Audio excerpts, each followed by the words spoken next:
વીસમાં હપ્તા માટે મિત્રો કેટલાય સવાલ ઉઠી રહ્યા છે કે આ સ્કીમ બંધ થઈ ગઈ છે કે વીસમો હપ્તો કેમ મિત્રો સરકાર હજી છે તો હજી સુધી આપણા ખાતામાં ટ્રાન્સફર નથી કર્યો. તો મિત્રો એવું કશું પણ નથી. આ જે પીએમ કિસાન સન્માન યોજનાની સ્કીમ છે એ મિત્રો હજુ પણ ચાલુ જ છે અને વીસમો હપ્તો જે છે તે ખૂબ જ જલ્દી આપણા ખાતામાં આવવાનો છે. ઘણા લોકો મિત્રો આ બધી અફવાઓ ઉડાડી છે, પણ મિત્રો આ બધી અફવાઓ ખોટી છે. અને મિત્રો 20મા હપ્તા માટે જો તમે રાહ જોઈને બેઠ્યા હોય તો મિત્રો લગભગ અઠવાડિયા 10 દિવસના પહેલાના પેપરમાં હતું કે 20મા હપ્તાની જે લોકો પણ રાહ જોઈને બેઠા હોય તેમણે ખેડૂત નોંધણી અને કેવાયસી કરાવવું ખૂબ જ જરૂરી છે.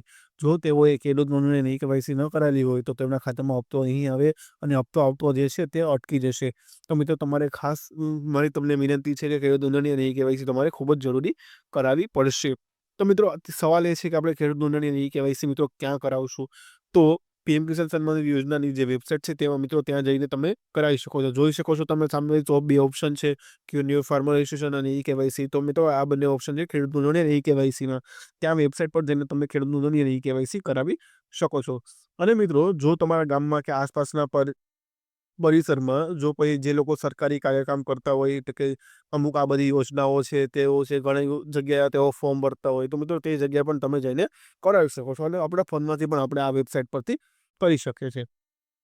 અને મિત્રો બીજી વાત હું તમને કરું કે તમે જો 20ના હપ્તાની રાહ જોઈને બેઠા હોય તો તમારે જે લિસ્ટ આવેલી છે મિત્રો તે તમારે ચેક કરવાની છે. અને હા, જે જૂની લિસ્ટ છે એ નથી મિત્રો, અપડેટ થયેલી લિસ્ટ છે તે આપણે ચેક કરવાની છે. તો આપણે ક્યાં ચેક કરશું તો કે પીએમ કિસાન સન્માન યોજનાની ઓફિશિયલ વેબસાઇટમાં.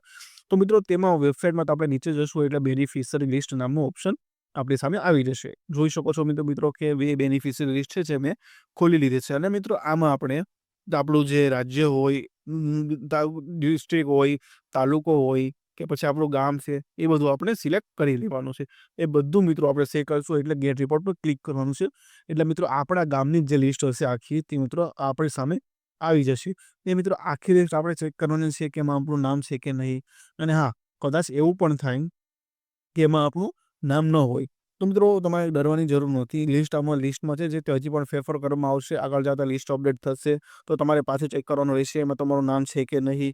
અને બીજું તો હા, કે મેં તમને પહેલાં પણ કીધું કે ખેડૂત નોંધણી કેવાયસી કરાવવું ખૂબ જ જરૂરી છે. જો કદાચ તમે ખેડૂત નોંધણી કેવાયસી ન કરેલી હોય તો પણ હપ્તો તમારા ખાતામાં આવતો અટકી જશે. એટલા માટે ખાસ તમારે મિત્રો એ કરાવવું ખૂબ જ જરૂરી છે. આના પહેલાંના વિડીયોમાં પણ મિત્રો અમે તમને કીધેલું છે કે ખેડૂત નોંધણી કેવાયસી તમારે જેટલું બને એટલું વહેલા તમારે કરાવવું પડશે. જો તમે એમાં મોડું કરશો તો હપ્તો તમારા ખાતામાં આવતો અટકી જશે. એટલા માટે મિત્રો મારી તમને વિનંતી છે ખેડૂત નોંધણી કેવાયસી ખૂબ જ જલ્દી કરાવી લીધો. અને આ મિત્રો આ વેબસાઇટમાં પણ બીજા ઘણા બધા પણ ઓપ્શન મળે છે જે આપણા માટે જરૂરી છે. પણ મિત્રો અમુક હદ સુધી કે બધાને કરાવવું ખૂબ જ જરૂરી નથી. તો મિત્રો આના વિશે બીજી કોઈ પણ નવી અપડેટ આવે તો મિત્રો હું તમને આવનારા નેક્સ્ટ વિડીયોમાં જણાવીશ. ત્યાં સુધી બન્યા રહેજો જી ન્યૂઝ સાથે. ખૂબ ખૂબ ધન્યવાદ મિત્રો. મળીએ આવનારા નેક્સ્ટ વિડીયોમાં.